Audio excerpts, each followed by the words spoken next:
You have a profile on you, Renee? Yeah. There you are.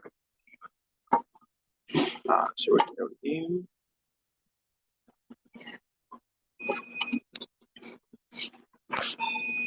One.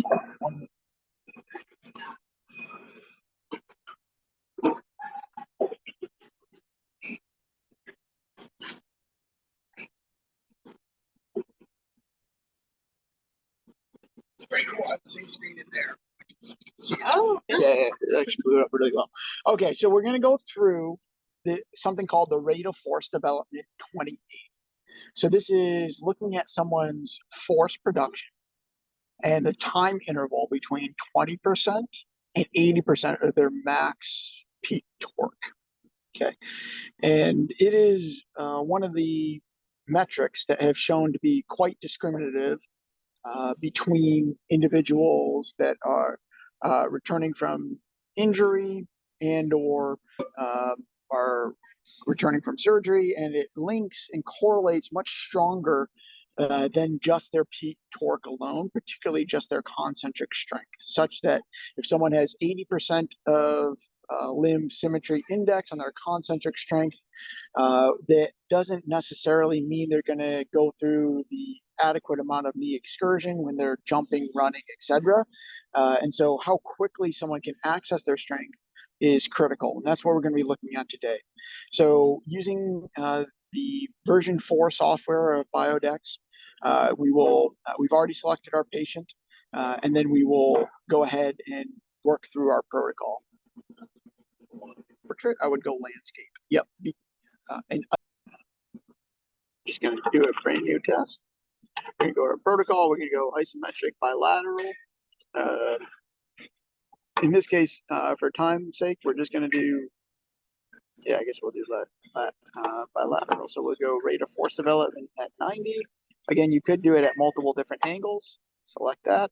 We'll go through our range of motion once more. Go ahead and kick it all the way out. Good, and then all the way back. Make sure that she passes her 90. Very good, and just let it hang.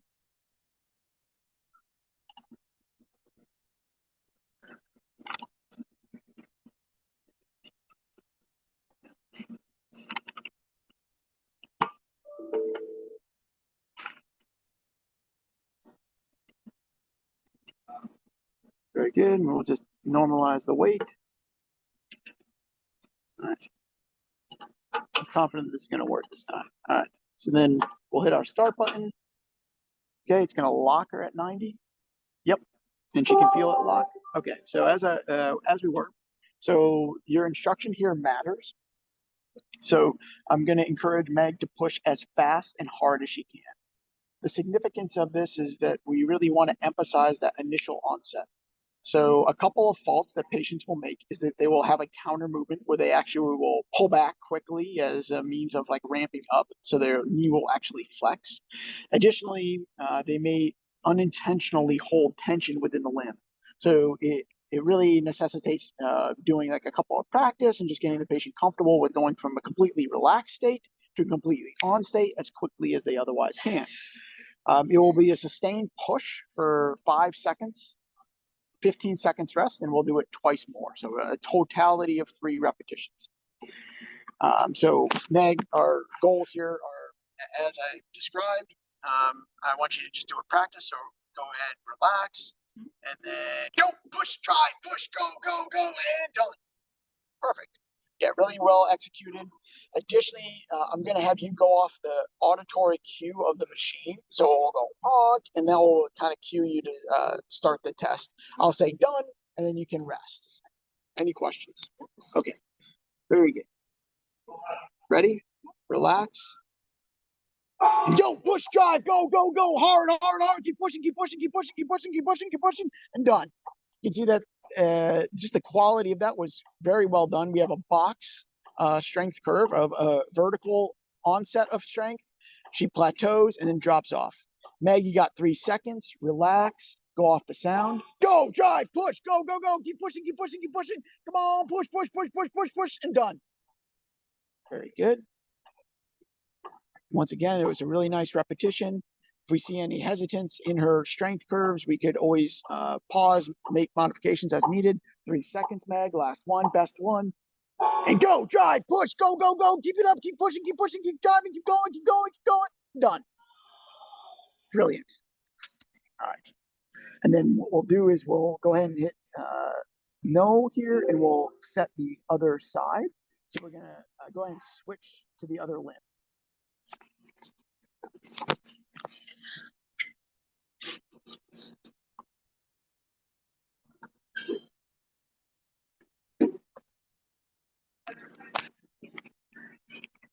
Okay, and the process is going to repeat itself. So we will set the range of motion stops.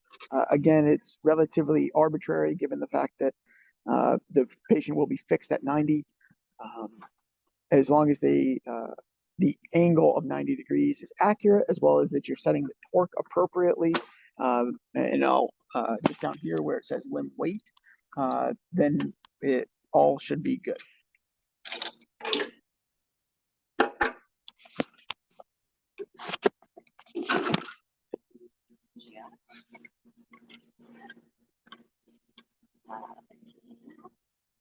Okay, and it's always important to make sure that the limb length, the shank, is the same length from one limb to the next. That will obviously affect the torque and thus the performance.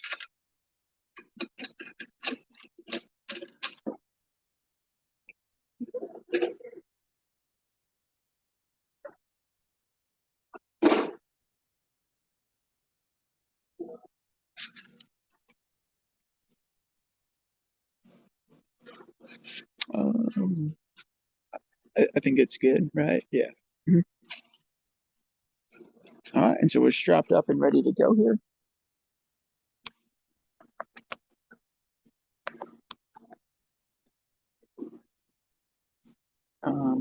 Yeah, might as well take it. We'll take another video here so you can see what's happening outside of the computer. So then we're going to hit the clear limits. We're going to have her kick it all the way out. Good, and she's going to pull all the way back. Good, and we'll set that. Angle at 90. Perfect. Good, and we'll lock her out, let her relax the limb completely. Should be close to the same limb weight. Very good.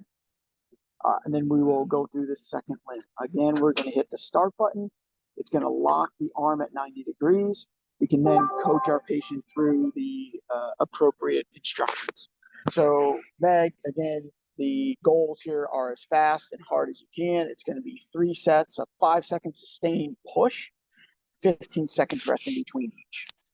All right, and we'll do a practice here. Go ahead and relax, and then push, drive, go, go, go. Keep pushing, keep driving, keep doing it, and done.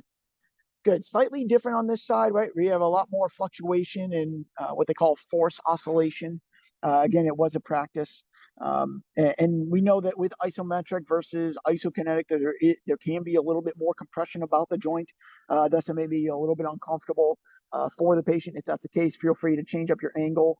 Just make sure that your methods are consistent from one test point to the next so that you can readily compare them. Okay, any questions? All right, let's rock and roll. You're going to go on the sound, completely limp. Go, drive, push, go, go, go. Keep it up, man. Keep pushing, keep rolling. Go, go, go, go, go, and done. Yeah, really nice. Even better than the actual practice where we have a really nice box shape there with the force production onset and offset. All right, we have 3 seconds. Go, drive, push, go. Come on, Meg. Push, push, push, push, push, push. Keep pushing, keep pushing, pushing. Come on, done. Great.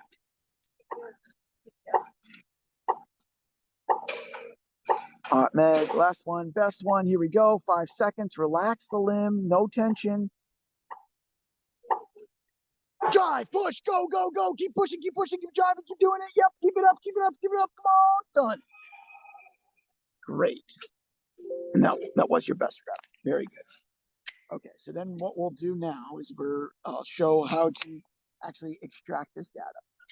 So we'll hit yes, we're done. So though the report that is populated gives a lot of information, unfortunately, it doesn't give us the information that we're most interested in with this 2080. However, it does give us a gross estimate as to how each limb performed. You can see that there's actually pretty darn good symmetry within 3% from one side to the next. So though this can be done calculated manually, the more efficient manner that we found is to just create an Excel spreadsheet where you just pop in your data and it will calculate this for you.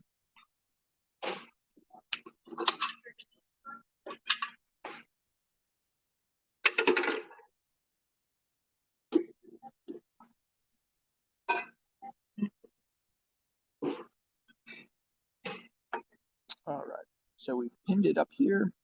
We're going to pull it off to the side as that loads, and then we're going to actually go to our curve analysis here. Okay, so on the curve analysis page, we'll see a couple of things. So right now we're going to test out her uninvolved side, which was arbitrarily stated to be her right limb. If I click on, so there can be some assistance. If I click on curve information, it will say that her best rep was her first rep.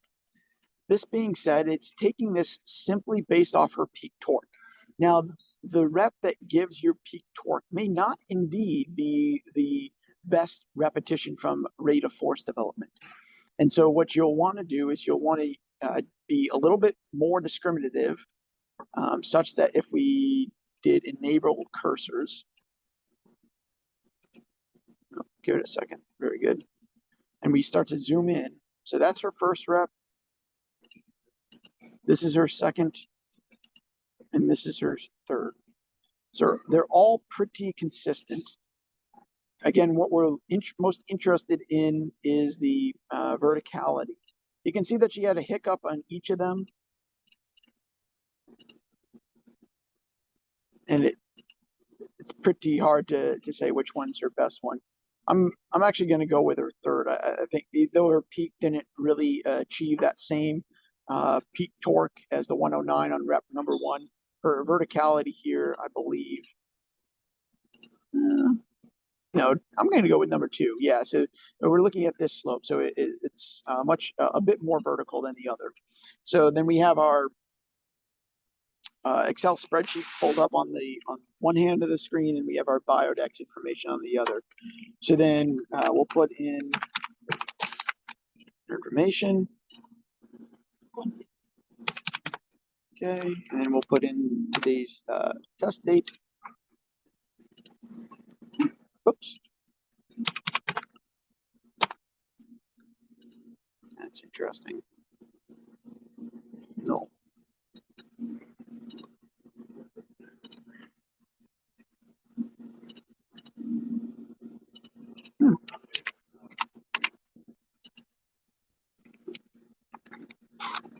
Weird. All right, so then we're gonna pause that protection.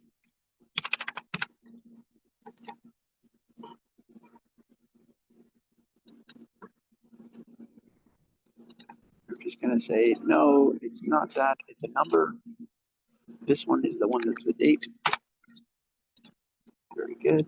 And then we'll pull it back over. Okay, now we're good to go. All right, so the cells that are highlighted in orange are the ones that we're most interested in. So we know that her best rep was 109. This was her involved limb, so we'll populate that. And then 107.6 is her peak torque on this particular repetition, so we'll take that into account. So the first thing that we're going to be interested in is her torque at 200 milliseconds. The significance of this is that this has been a time point to what they consider to be late rate of force development, and it corresponds to the time interval that most athletic endeavors and functional tasks such as running, jumping, etc., take part in. Though there are certainly movements that are faster than this, it is either 100 milliseconds or 200 milliseconds have been the conventional ones. And the reason why we're taking 200 milliseconds rather than 100 milliseconds is because 100 milliseconds, when you look at the rate determinant, it's usually more neurologic rather than muscle per se. And so with that being said, we're most interested in her muscle performance at this moment. We've set, so you can set time point 0. So there is a human discretionary means here. So if I pull up the cursors here and I back it off, you can see that here's our peak torque. That's the resting torque on the device. And as soon as it fluctuates, so so I would say that that's time point 0. I will pull my cursor B all the way over, and you can see that that is indeed 200 milliseconds. All right, so it's 0.68 versus 0.88. And then we're going to take the peak torque of B at that time point, and that's 97.5. Put that in, okay? And then what we'll do is we'll take into account now this 2080. And so a little bit of math is involved. So you're at 107. You can round that to 11. 20% of that is going to be 22. So then with my cursor A, I'm going to toggle that until this number reads as close to 22 as possible. So for Meg, this would be this data point here at 20.4. Again, given the frequency at which it takes data points, which is every 100th of a second, you can only get ever so close. Okay, and then from here, what we need to do is we need to minus that 20% off her 100%. So if it's 107, we're minusing 22, then that would put us at 85. Is that right? Yep. Oh, okay.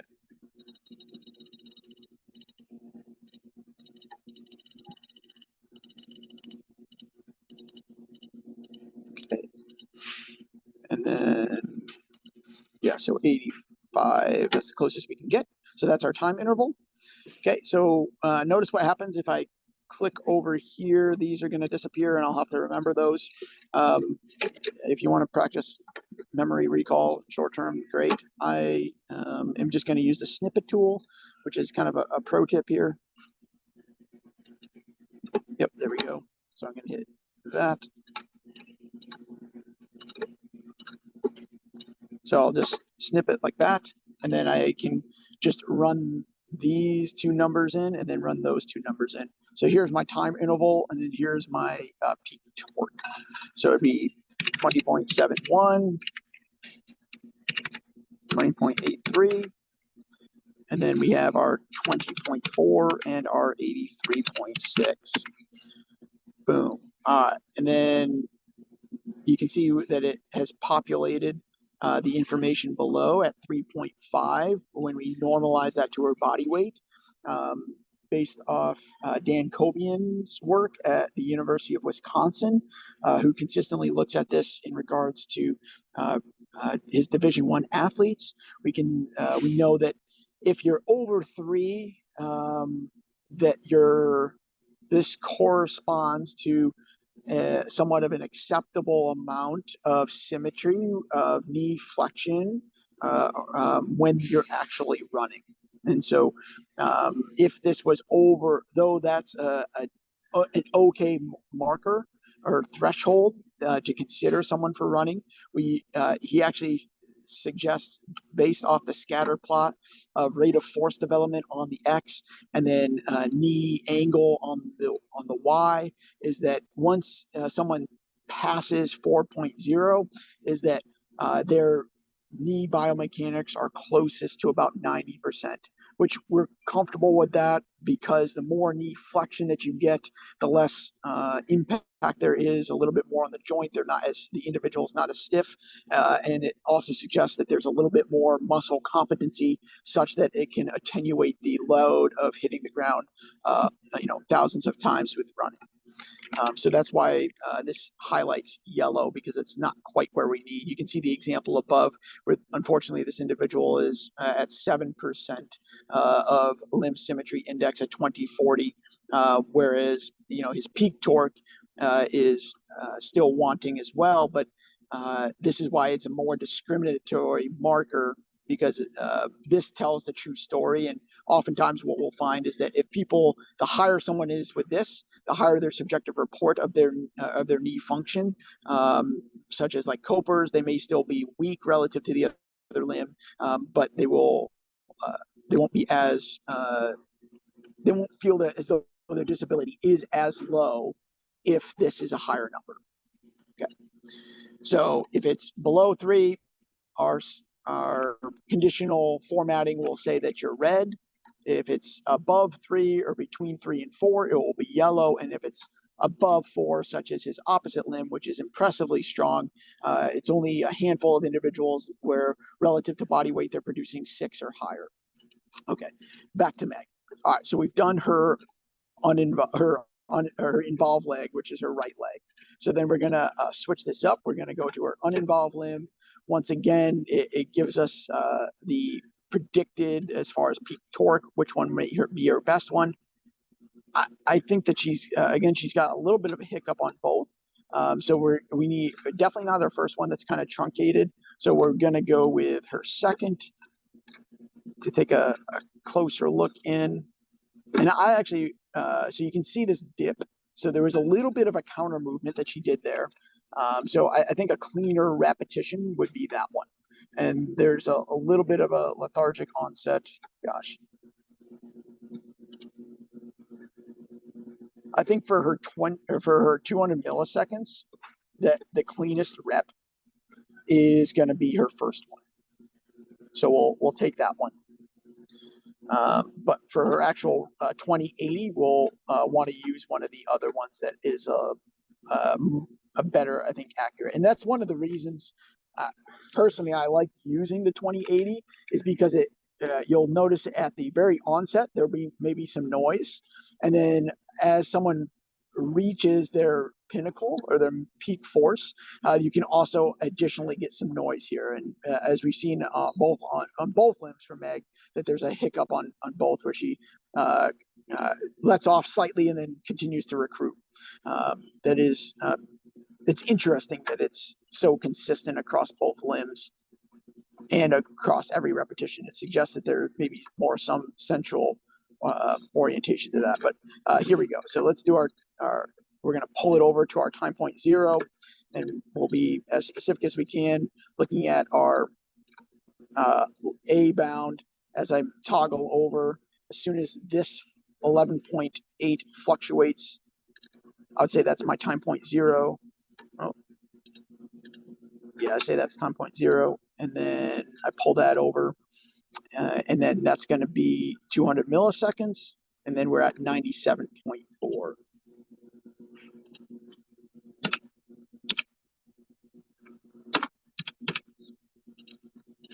And then the other thing is, like, the 200 milliseconds, what they found is that it correlates very strongly to someone's peak torque. So your LS, like for instance, again, let's use the example of the gentleman above, right? So we can see that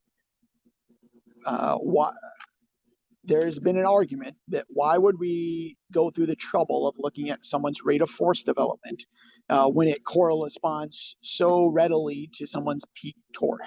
And I understand that, this may be a more conventional and easy metric to capture, be it handheld dynamometry or otherwise. And if you look at just rate of force development at 200 milliseconds, there's going to be there's usually a pretty strong correlate, because it's so close to their peak. And that's why we think that the 2080 is a better discriminatory. And we're so thankful for Dr. Kobian's work, because he really has also corresponded this not only as a discriminatory metric, but also that it corresponds to function, which which matters when rather than parsing hairs here with the the specific time point. All right, so good. We have our 97. I'm gonna actually back this cursor back up and then even zoom out so that I can get an accurate peak torque. So I'm gonna unenable those. So our peak torque on this side was 113. So we'll put that in.